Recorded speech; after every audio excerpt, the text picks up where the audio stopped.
mensagem. Vamos ficar em pé. Em nome do Pai, e do Filho e do Espírito Santo. Amém.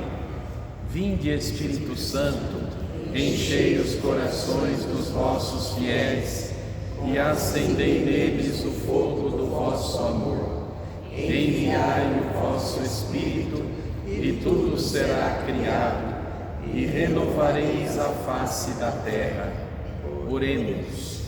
Ó Deus, que instruístes os corações dos vossos fiéis com a luz do Espírito Santo, fazei que apreciemos retamente todas as coisas, segundo o mesmo Espírito, e gozemos sempre da sua consolação, por Cristo Senhor nosso. Amém. Que o Senhor nos dê a sabedoria, o dom da inteligência, e que Ele nos permita crescermos sempre mais no conhecimento dos seus mistérios. Em nome do Pai, do Filho e do Espírito Santo. Amém. Vamos então dar início a mais esta catequese com o pároco. Como vocês sabem, nós estamos acompanhando, aprofundando, parte por parte, o catecismo da Igreja Católica. E nós já percorremos a primeira parte, não é? Sobre a profissão de fé, o credo, e nós estamos na segunda parte, a celebração do mistério cristão. Vocês sabem, são 4 partes, não é? O catecismo. Pela nossa programação, atrasamos um pouquinho, mas não é ruim, fiquem tranquilos, nós vamos cumprir o nosso programa, mesmo que depois lá na frente a gente precise propor algum encontro a mais, viu? Eu acho que vocês não vão achar ruim, mas o importante é que nós estamos com calma, passando, não é, partes importantes do catecismo. Nós falamos já sobre a celebração do mistério cristão, o sentido da liturgia, o que a igreja celebra, o mistério da salvação. E eu comecei então a aprofundar um a um os 7 sacramentos da igreja. E nós, seguindo o catecismo, subdividimos os 7 sacramentos em 3 grupos. O primeiro grupo, sacramentos da iniciação cristã. São 3: batismo, eucaristia e crisma. Depois, os 2 sacramentos de cura: penitência ou confissão ou reconciliação, e o sacramento da unção dos enfermos. Foi o nosso último encontro da catequese. E hoje, para completar este quadro dos 7 sacramentos, eu quero conversar um pouquinho sobre os 2 sacramentos do serviço da comunhão. E quem estiver com o livro do catecismo e quiser me acompanhar, procure no número 1533. 1533. É o que nós vamos conversar hoje. Estes 2 sacramentos chamados sacramentos do serviço da comunhão. São os 2: o sacramento da ordem e o sacramento do matrimônio. Tá bom? Depois eu quero concluir a nossa catequese de hoje falando um pouquinho sobre os sacramentais. O que são os sacramentais? E dentre os sacramentais, nós vamos falar um pouco sobre as exéquias, os funerais cristãos. Nós estamos há uma semana de celebrar, não é, de comemorar finados, a celebração dos fiéis falecidos. Então quero concluir falando um pouquinho sobre as exéquias, não é? E depois, Deus permitindo, volto um pouquinho na parte do credo para reforçar aquilo que nós professamos no finalzinho do símbolo de fé. Creio na ressurreição da carne, creio na vida eterna. Tá bom? Vamos lá então.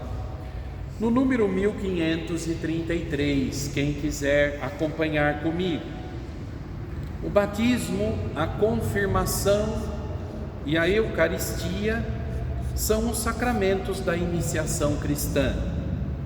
São a base da vocação comum de todos os discípulos de Cristo. Vocação à santidade e à missão de evangelizar o mundo. Conferem as graças necessárias à vida segundo o Espírito, nesta vida de peregrinos a caminho da pátria.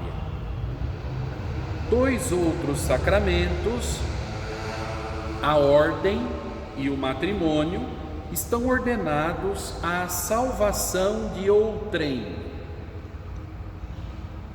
Se contribuem também para a salvação pessoal, isso acontece por meio do serviço aos outros. Já explico. Conferem uma missão particular na igreja e servem para a edificação do povo de Deus. Então, ordem e matrimônio são dois sacramentos que estão voltados à salvação de outrem. São sacramentos de serviço.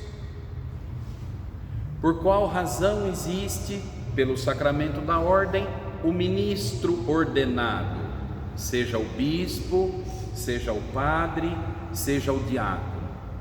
Qual a razão de ser da existência do ministro ordenado? Servir. Servir à comunidade de fé, a salvação do irmão, da irmã.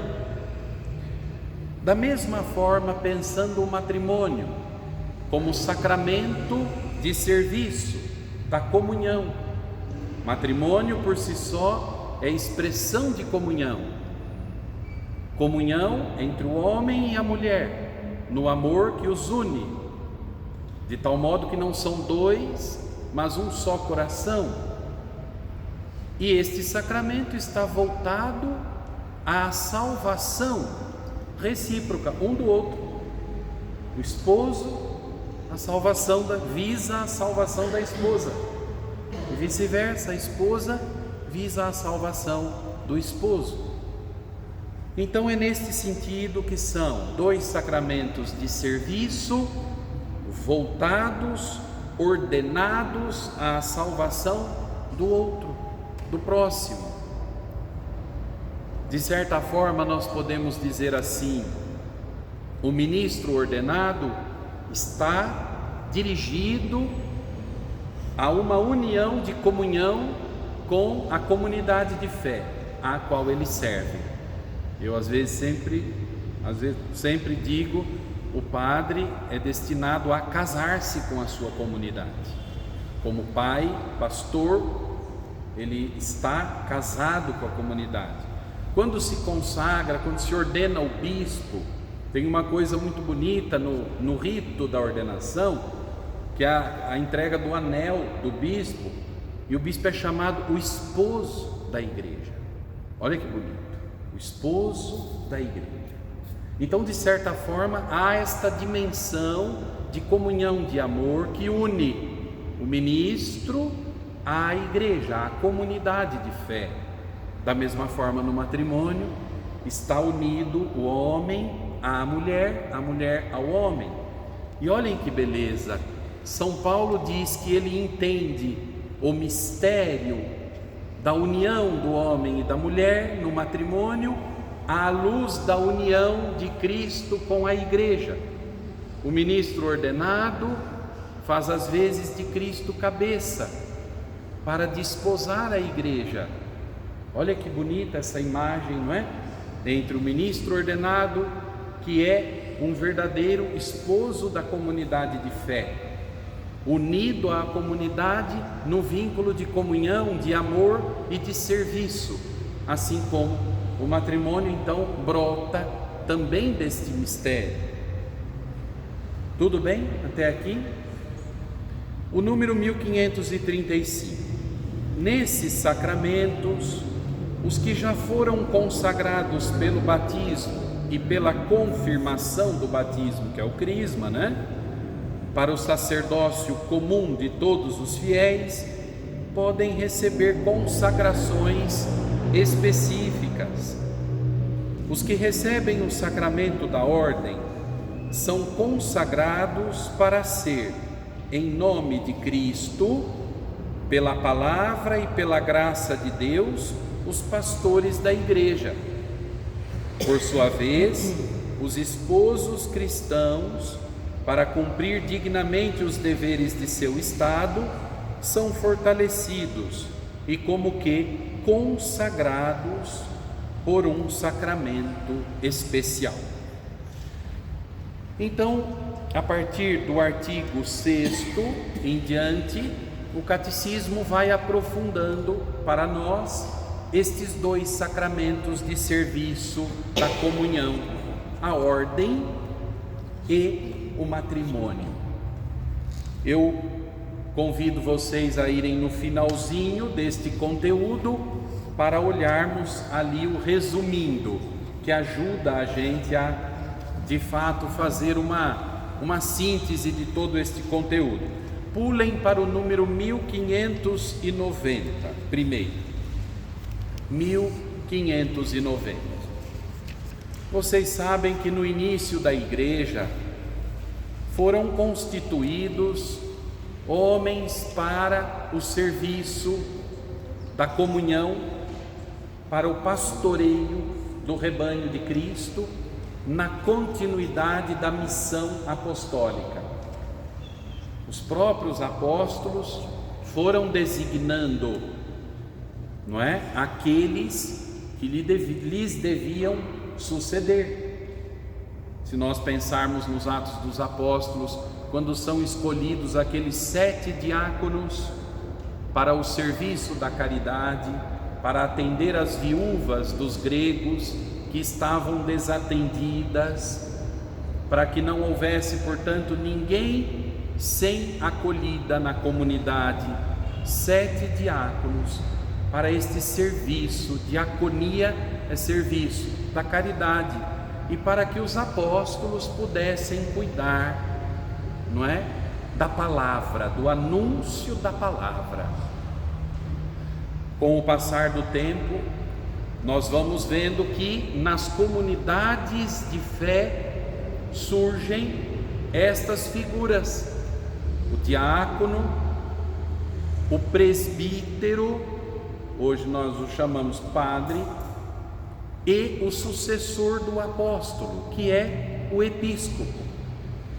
Desde muito cedo, desde a imediata sucessão apostólica, as comunidades de fé convivem com estes pastores, colocados para a comunhão na igreja, para serem ponto de unidade da igreja, para não haver dispersão. Vejam que bonito Paulo, por onde ele passa, ele funda comunidades. Mas todos sabem, ele viajou muito, ele se deslocou por tantas regiões. Quer dizer que ele fundava uma comunidade e seguia viagem. E a comunidade ficava lá sozinha, desamparada? Não, ele sempre se preocupava por saber como andavam as comunidades, troca de cartas, Muitas de suas cartas foram escritas justamente para dar orientações a essas comunidades. Nós até estudamos algumas cartas de São Paulo aqui nas catequeses. Mas também Paulo constituía chefes para as comunidades locais. A palavra chefe pode talvez não soar tão bem, mas aquele que devia exercer uma liderança em função da comunhão, da unidade da comunidade de fé. presbíteros, diáconos, episcopos. Vejam no 1590 como está dito isto. São Paulo disse a seu discípulo Timóteo: eu te exorto a reavivar o dom de Deus que há em ti pela imposição de minhas mãos. Paulo impôs as mãos sobre Timóteo. Para quê? Para confiar a ele o ministério de serviço, para dar a ele esta ordem, este ministério ordenado. Até hoje, nos ritos das ordenações, quem já participou de uma ordenação diaconal, de uma ordenação presbiteral, episcopal, sabe que um dos momentos altos da liturgia é quando o bispo ordenante impõe as mãos sobre aquele que está sendo ordenado. No caso da ordenação de um presbítero, após o bispo impor as mãos, todos os outros presbíteros ali presentes também impõem as mãos sobre o ordenando, não é? A imposição das mãos vem de antiquíssima tradição, como acabamos de ouvir, já Paulo realiza isso. Depois, e se alguém aspira ao episcopado, boa obra deseja. Isso significa que já existia a ordem episcopal. A Tito, Paulo dizia: eu te deixei em Creta para cuidares da organização e ao mesmo tempo para que constituas presbíteros em cada cidade, cada qual devendo ser como te prescrevi. Com isto, nós entendemos que o ministério ordenado nasce imediatamente com a missão que vem dos apóstolos. Não há interrupção. Quem que inventou os padres? Será que foi alguém séculos depois, lá na Idade Média? Não. Vem dos apóstolos. É a continuidade da missão que deve ser garantida, e são os apóstolos a começar esta imposição de mãos para designar aqueles que têm como tarefa o serviço da comunhão na comunidade de fé. Se vocês olharem ali o 1592, o sacerdócio ministerial difere essencialmente do sacerdócio comum dos fiéis, porque confere um poder sagrado para o serviço dos fiéis. Os ministros ordenados exercem seu serviço com o povo de Deus por meio do ensinamento que nós chamamos munus docendi, munus, missão de ensinar, encargo de ensinar, por meio do culto divino, munus liturgicum, o encargo litúrgico, e por meio do governo pastoral.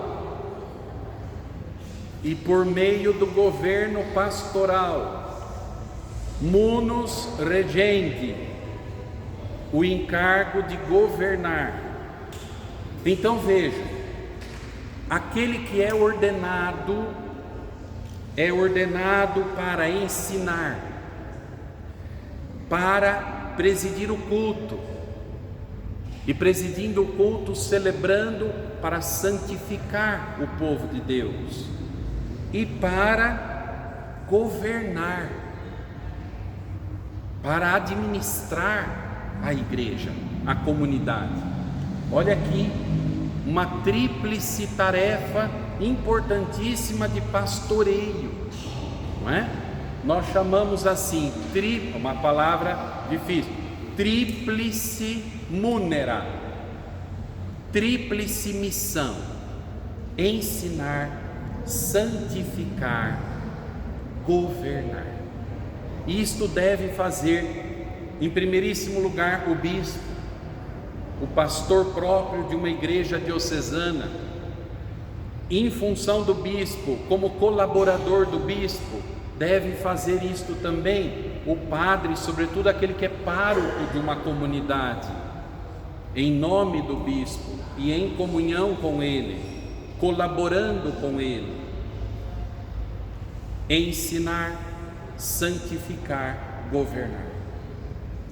O padre deve presidir as liturgias, deve presidir todos os sacramentos, ouvir as confissões, consagrar a Eucaristia. O padre deve abençoar o seu povo. Ao mesmo tempo, ele deve ensinar, o que nós estamos fazendo aqui. Eu estou hoje exercendo um pouquinho o munus de ensinar, a missão de ensinar. E governar em todos os sentidos, a disciplina da igreja.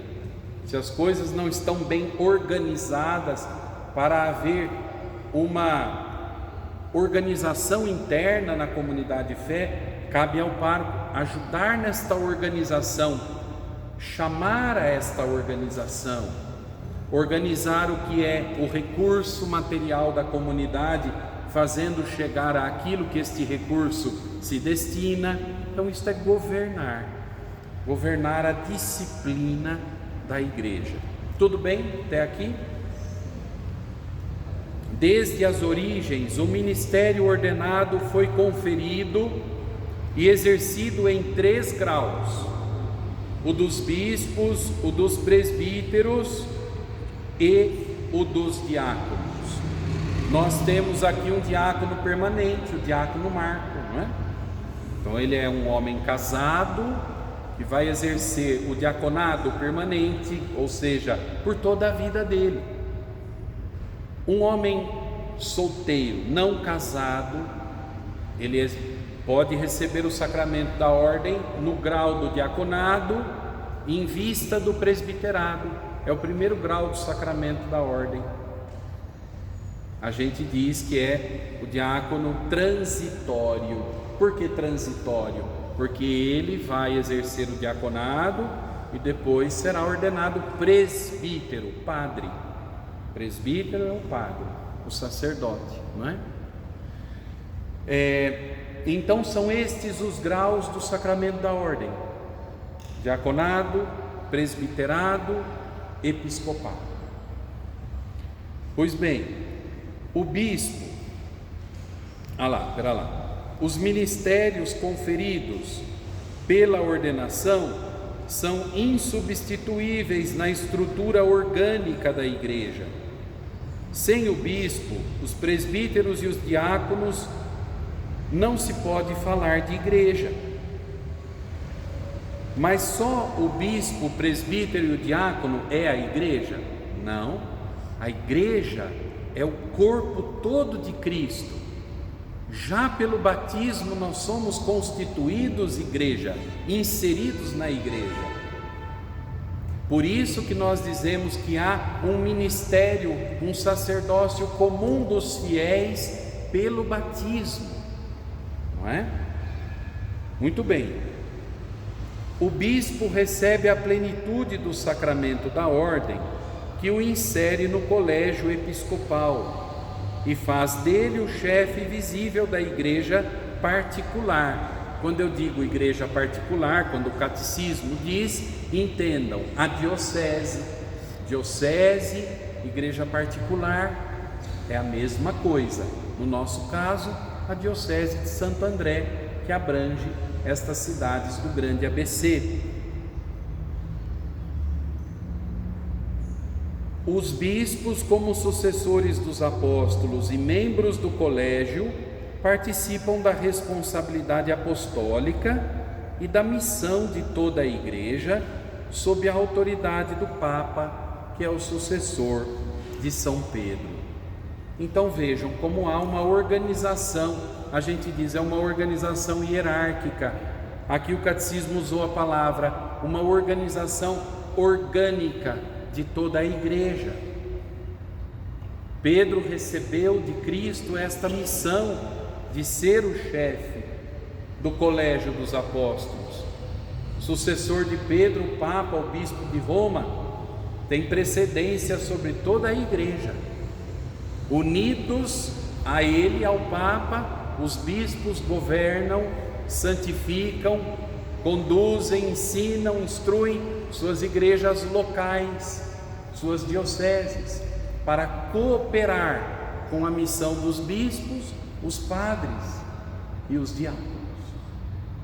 Esta é a organização que brota, portanto, do sacramento da ordem. O sacramento da ordem tem 3 graus: o diácono, o padre, o bispo. Tudo bem? Acho que estou falando coisas já conhecidas, não de todos nós. Os presbíteros, lá no número 1595, os presbíteros estão unidos aos bispos na dignidade sacerdotal e, ao mesmo tempo, dependem deles no exercício de suas funções pastorais. São chamados a ser atentos cooperadores dos bispos. Formam em torno do seu bispo o presbitério, que com ele é responsável pela igreja particular.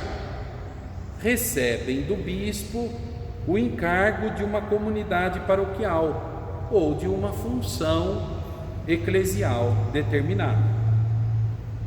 Os diáconos são ministros ordenados para as tarefas de serviço da igreja.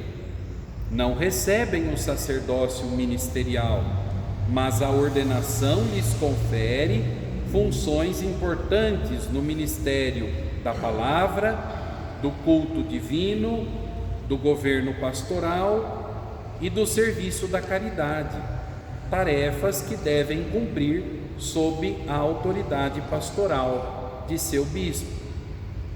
O sacramento da ordem é conferido pela imposição das mãos, seguida de uma solene oração consecratória. Oração consecratória, uma oração de consagração.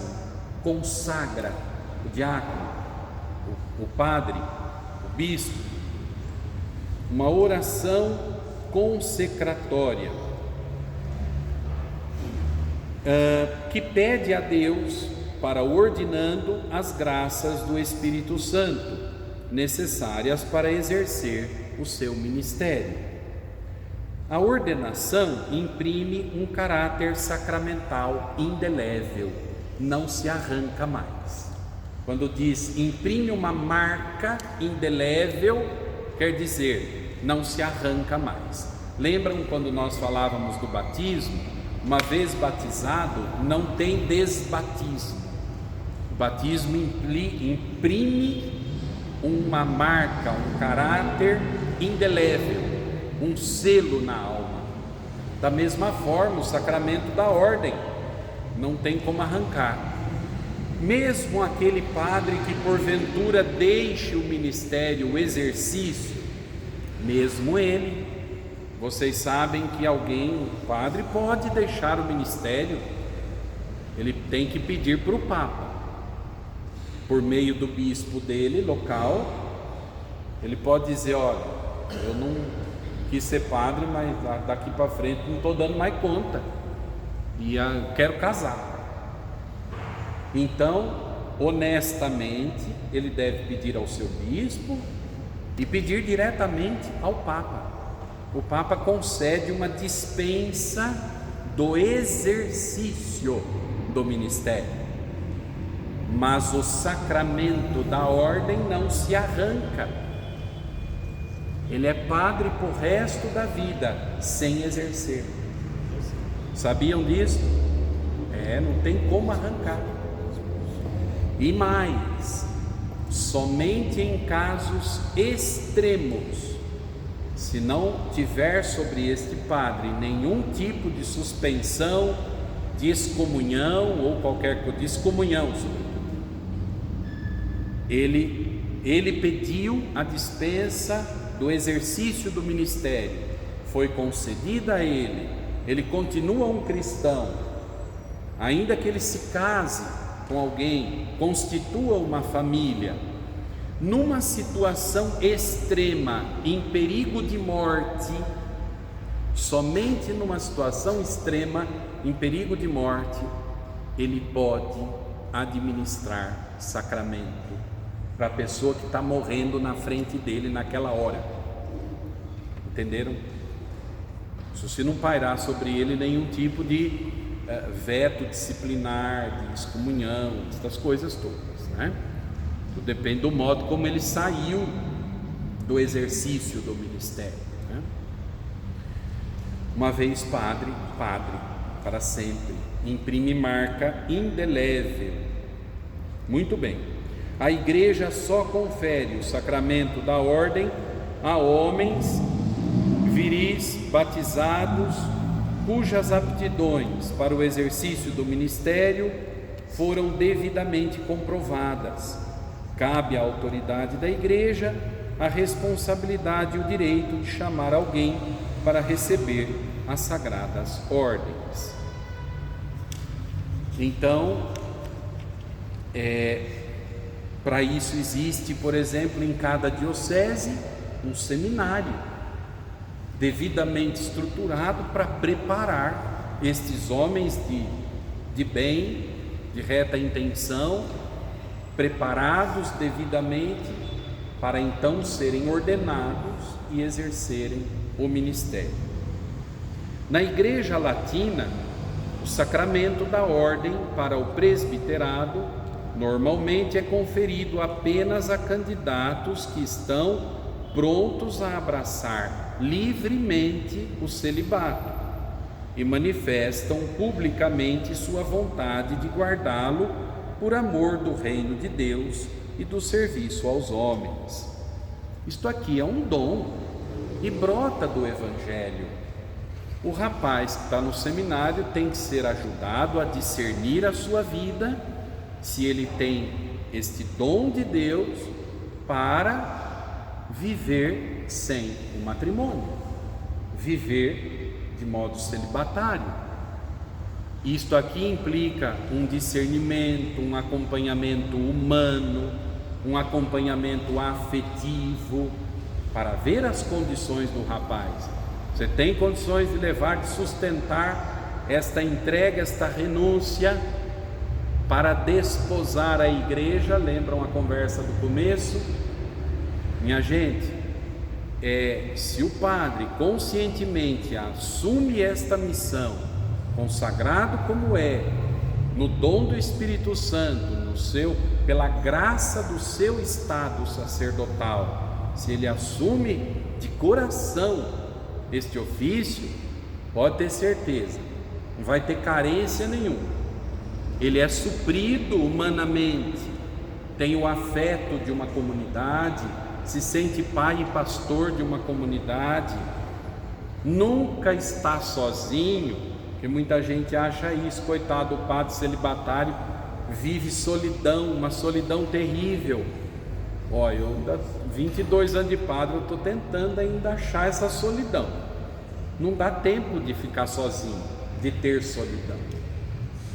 Então, na entrega do exercício do ministério, na força do Espírito, pelo dom, pela graça de estado que lhe é dada, se ele está retamente empenhado nisto que foi confiado a ele, ele levará a bom termo a sua missão conferida a ele pelo sacramento.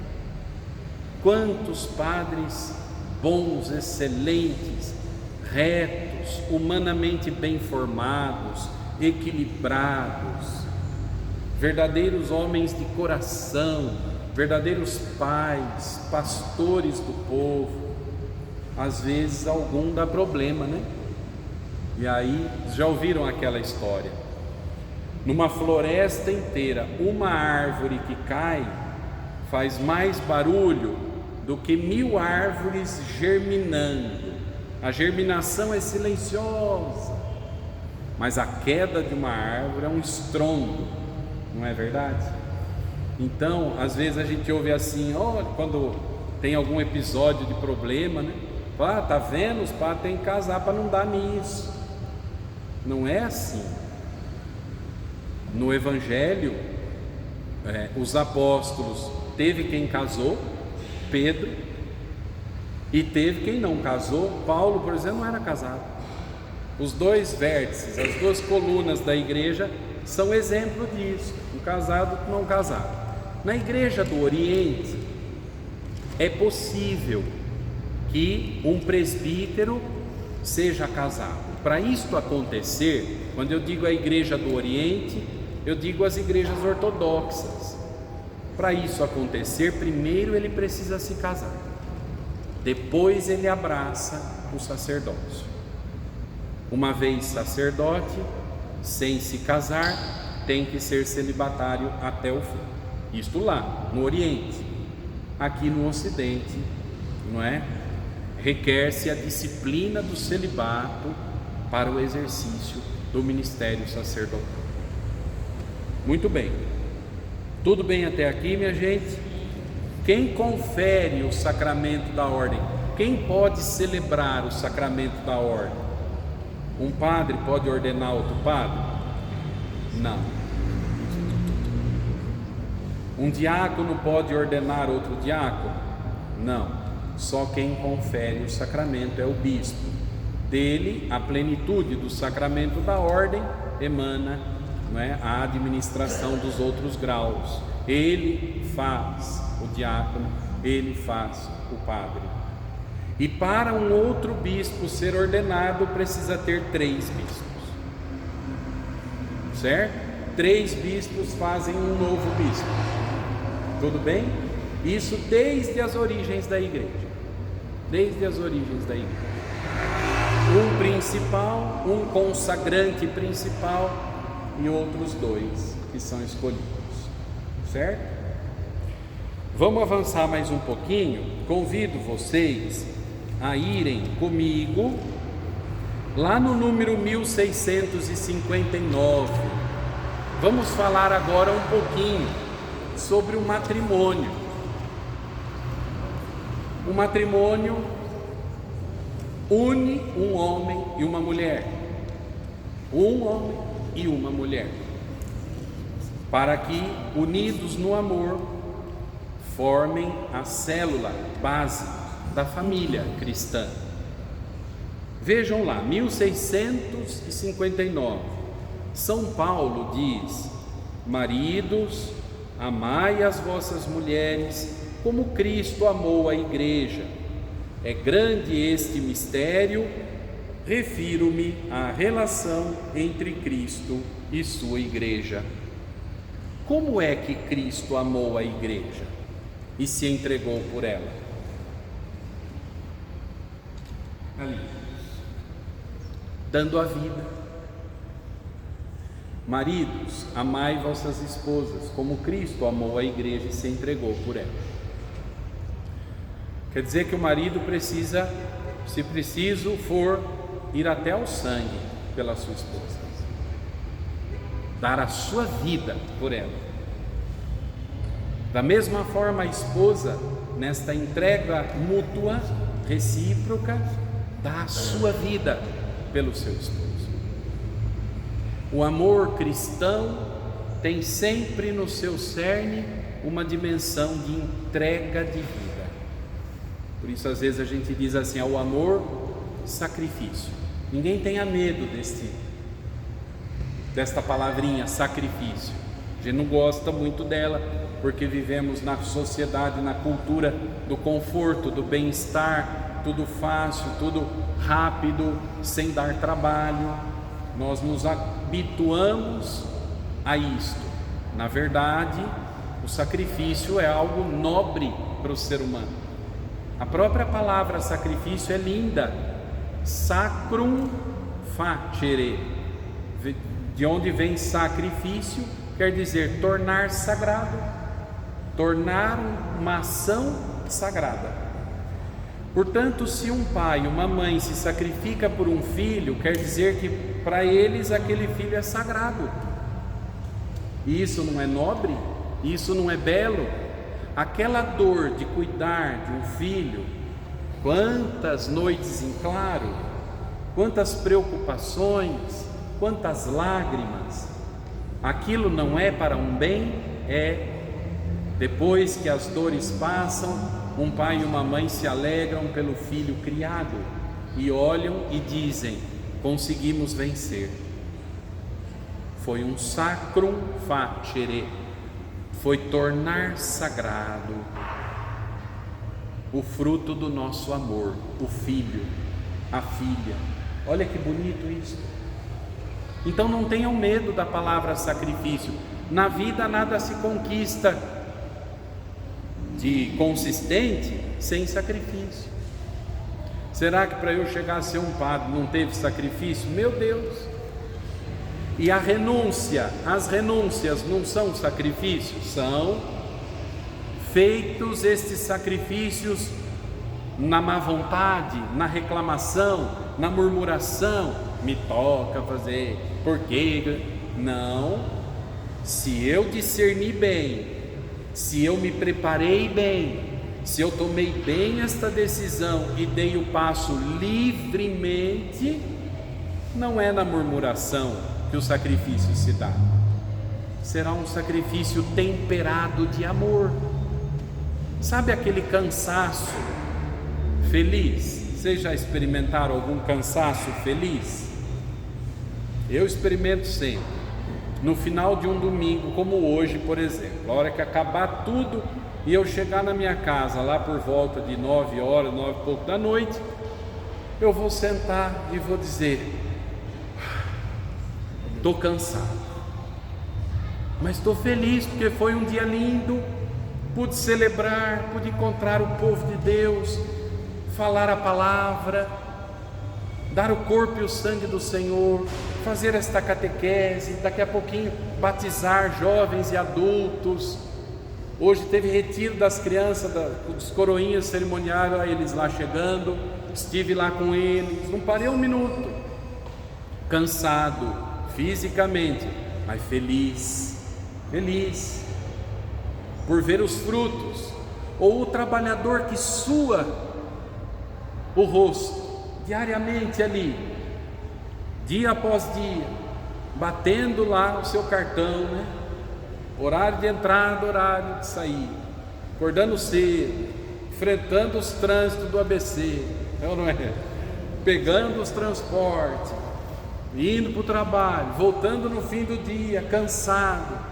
Aí quando ele vê o pão em cima da mesa, a família junto, não é? Na sua casa, no seu lar, não dá uma satisfação, uma alegria? Não é isso? Na vida nada se conquista sem sacrifício, sem entrega, sem esforço. Portanto, é este amor que une o homem e a mulher, um amor sacrificial, de mútua entrega de vida.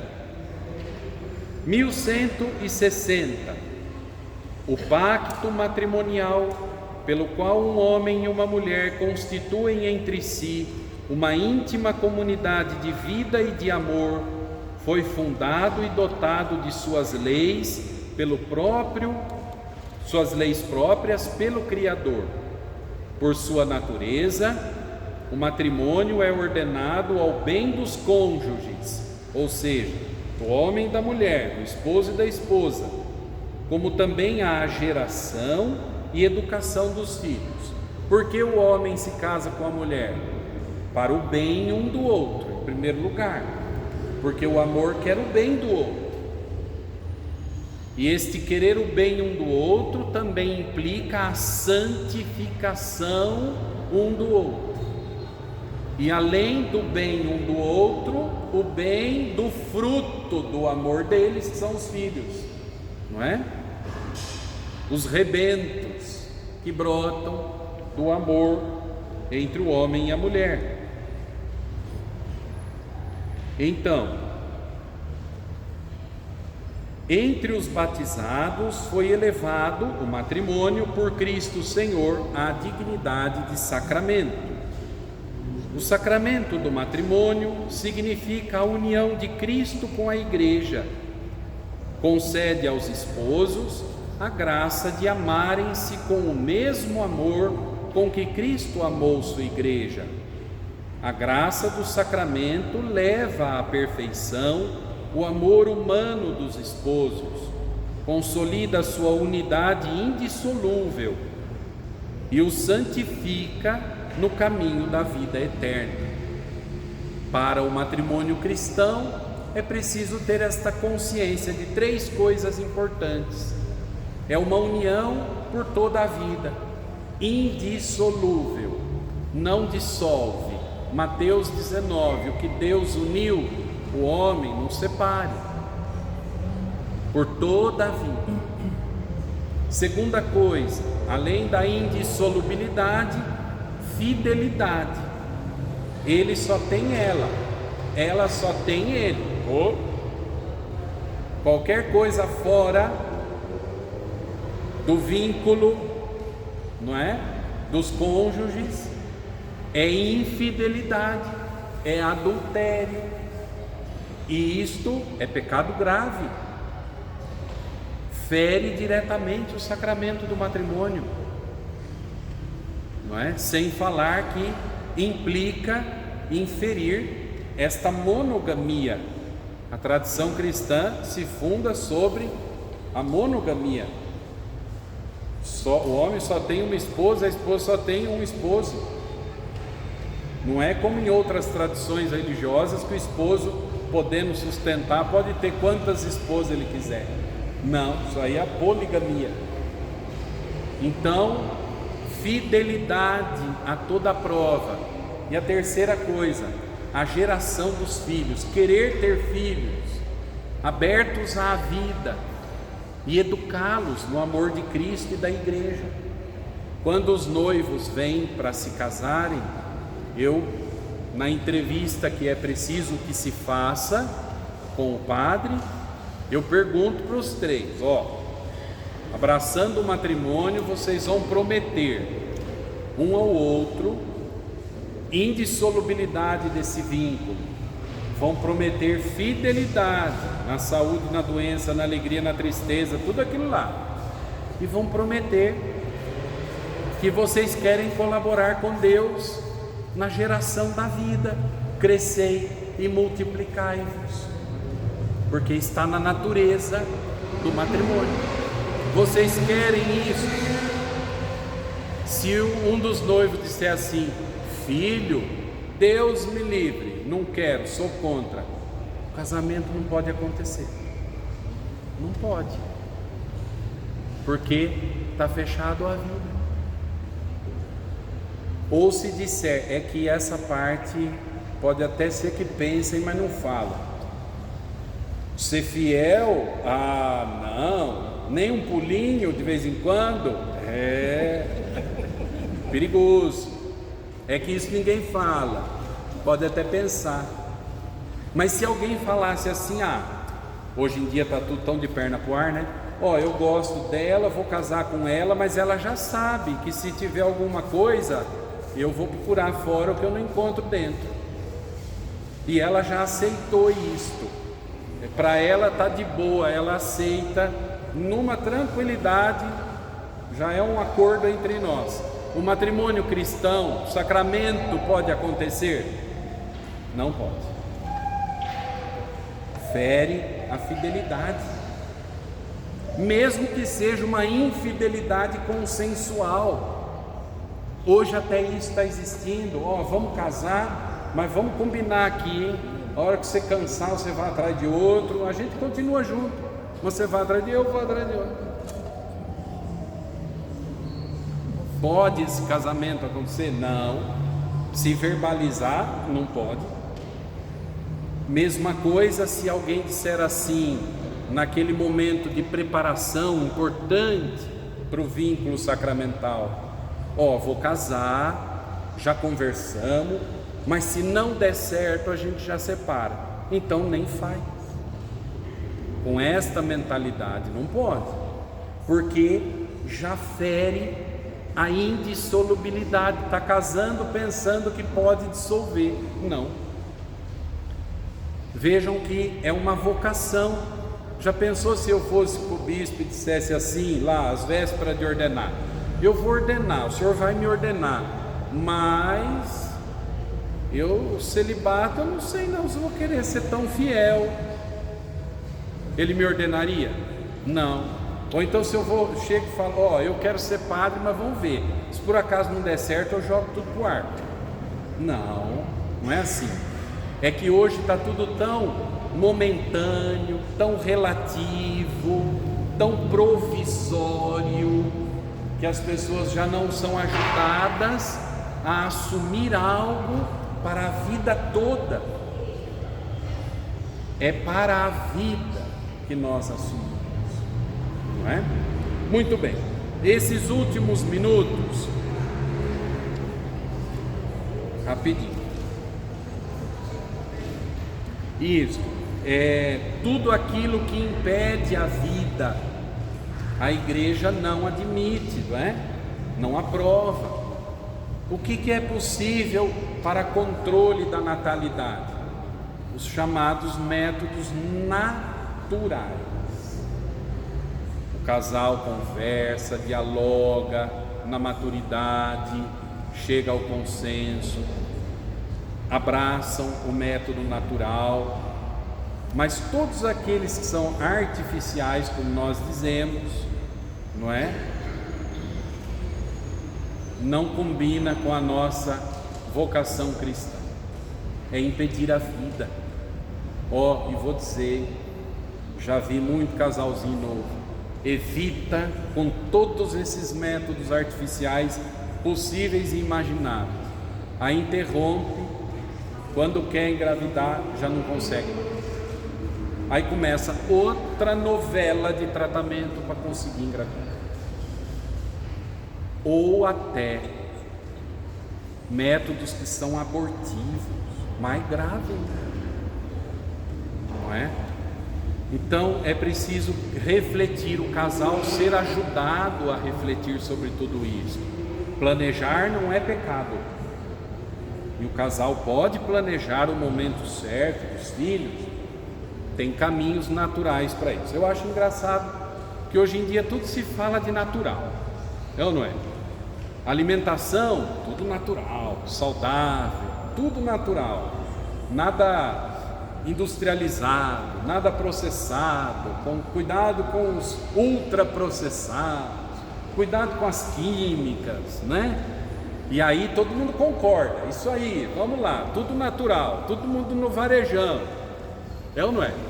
Mas quando se trata da sexualidade, quando se fala do método natural que respeita o ciclo biológico da mulher, sobretudo, não, muitos tabus, coisa careta, coisa brega, coisa ultrapassada, onde já se viu, a igreja retrógrada, são as contradições do nosso tempo, são as contradições do nosso tempo. Por que aí não pode, não vale o critério do natural, em vista de uma vida saudável, porque isso também coloca em questão a saúde da mulher, a saúde da geração desses filhos, a saúde do casal, no fim das contas, o equilíbrio do casal.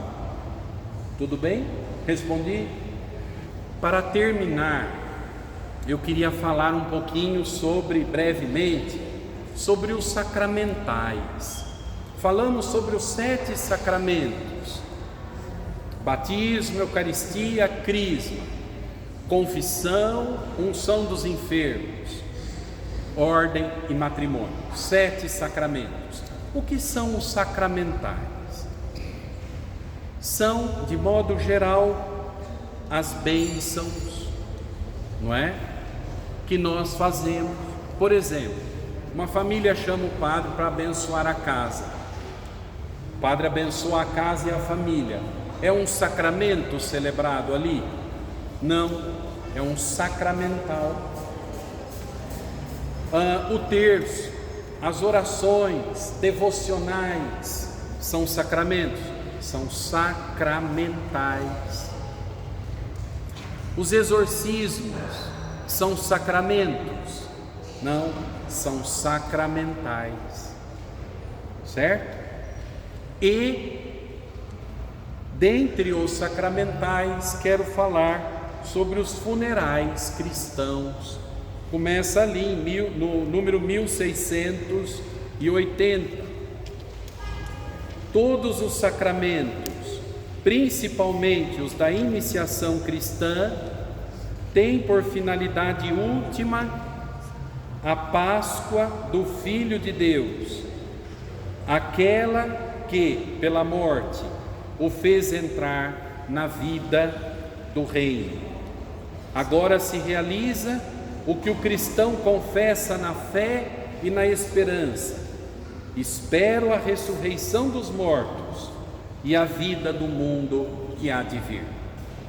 Todo o peregrinar do cristão, marcado por estes 7 sacramentos, é em vista da última Páscoa, a Páscoa definitiva, quando deixamos este mundo e partimos para a eternidade. Como cristãos, precisamos trabalhar isto no nosso coração. O cristão precisa trabalhar consigo o medo da morte. E todo mundo maduramente deve se colocar isto: minha vida, esta vida neste mundo não é eterna. Me aguarda a vida eterna, o mundo que há de vir, como dizemos no credo. Precisamos ter pânico diante deste assunto? Não. Tudo isto nos acompanha em todas as orações. Na Ave Maria a gente diz: rogai por nós pecadores agora e na hora da nossa morte. Amém. É preciso termos a maturidade de lidar com isto e prepararmos-nos para isso.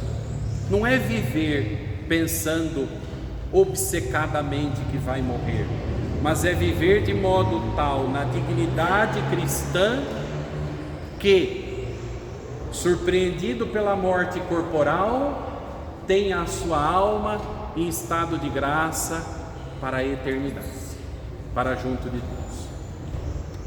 Este é que é o ponto. Os funerais, o momento em que se vela a pessoa falecida, a oração pelo padre que é chamado, aquilo é um sacramento que se faz ali? Não, é um sacramental, dentro do qual se dá inclusive um rito de encomendação, encomendar aquela pessoa para Deus, para dizer a Deus: obrigado, Senhor, por este irmão, esta irmã que viveu conosco até agora e que nós agora devolvemos a Ti. Tudo é Teu, viemos de Ti, para Ti voltaremos. Dói separar, mas nós aceitamos. É Teu, Ele é Teu. Leva o que Te pertence, Senhor. Nas orações das Ezequias tem uma parte que diz assim: e transportado nos ombros do bom pastor, este nosso irmão mereça gozar a alegria eterna, na companhia de Cristo Rei, com todos os seus santos. Santos de Deus, vinde em seu auxílio, anjos do Senhor, correi ao seu encontro, acolhei a sua alma, levando-a à presença do Altíssimo. Cristo te chamou, Ele te receba, e os anjos te acompanhem ao seio de Abraão. Olha que bonito. Eu fico já me imaginando nos ombros do bom pastor, indo para a alegria eterna. Talvez por ocasião de finados, no próximo domingo, tenhamos ocasião de rezar pelos que já se foram na nossa frente, mas tenhamos também ocasião de refletir e meditar sobre a Páscoa, que um dia também nós faremos, e pedir ao Senhor: dai-me a maturidade cristã e um coração pronto para o Teu reino, conforme a Tua vontade, quando for da Tua vontade. Muito bem, termino dizendo assim: todos podemos e devemos, por ocasião dos finados, rezar pelos falecidos na Eucaristia e também podemos oferecer por eles as indulgências do dia 1º de novembro ao dia 8 de novembro. Cada um pode rezar, em primeiro lugar, estar em estado de graça. Se não está em estado de graça, procure uma confissão dos pecados. Participe da missa e comungue e reze o Pai Nosso, Ave Maria, o Glória e o Creio nas intenções do Papa Leão. E ofereça tudo isto, a confissão, a comunhão e as orações pelo Papa, na intenção de um falecido. De 1 a 8 de novembro, cada dia nós podemos oferecer por um falecido. Entenderam? Vamos então concluir a nossa catequese, vamos ficar em pé. No nosso próximo encontro, nós vamos começar a terceira parte do catecismo, que vai tratar sobre a vida em Cristo, especialmente os 10 mandamentos.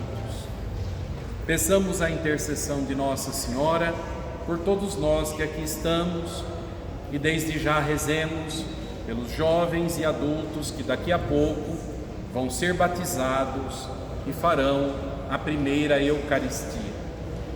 Ave Maria, cheia de graça, o Senhor é convosco. Bendita sois vós entre as mulheres, bendito é o fruto do vosso ventre, Jesus.